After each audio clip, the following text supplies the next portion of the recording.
23/10/2025 இன்று ஐப்பசி மாதம் 6ஆம் தேதி விசுவாவசு வருடம். இன்று சூரிய உதயம் அதிகாலை 6 மணி, சூரிய அஸ்தமனம் மாலை 5:47 மணி. இன்றைய விளக்கேற்றும் நேரம் மாலை 5:37 மணி. இன்றைய ஆதிக்க கிரகம் குரு. வழிபட வேண்டிய தெய்வம் தட்சிணாமூர்த்தி. இன்று நல்ல நேரம் காலை 10:45 மணி முதல் காலை 11:45 மணி வரை, மாலை 6:30 மணி முதல் இரவு 7:30 மணி வரை.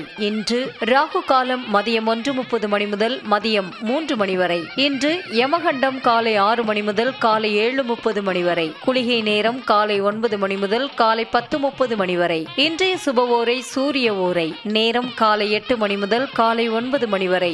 இன்றைய நட்சத்திரம் இன்று அதிகாலை 2:02 மணி வரை சுவாதி, அதன் பின்பு விசாகம். இன்றைய திதி இன்று இரவு 9:44 மணி வரை வளர்ப்பிறை துவிதியை, அதன் பின்பு திருதியை. இன்றைய சந்திராஷ்டமம் ராசி மீனம். சந்திராஷ்டம நட்சத்திரம் இன்று அதிகாலை 2:02 மணி வரை உத்திரட்டாதி, அதன் பின்பு ரேவதி. உங்கள் ராசி மற்றும் நட்சத்திர பலன்கள் முழுவதுமாக காண டிஸ்கிரிப்ஷனில் உள்ள லிங்கை கிளிக் செய்யவும்.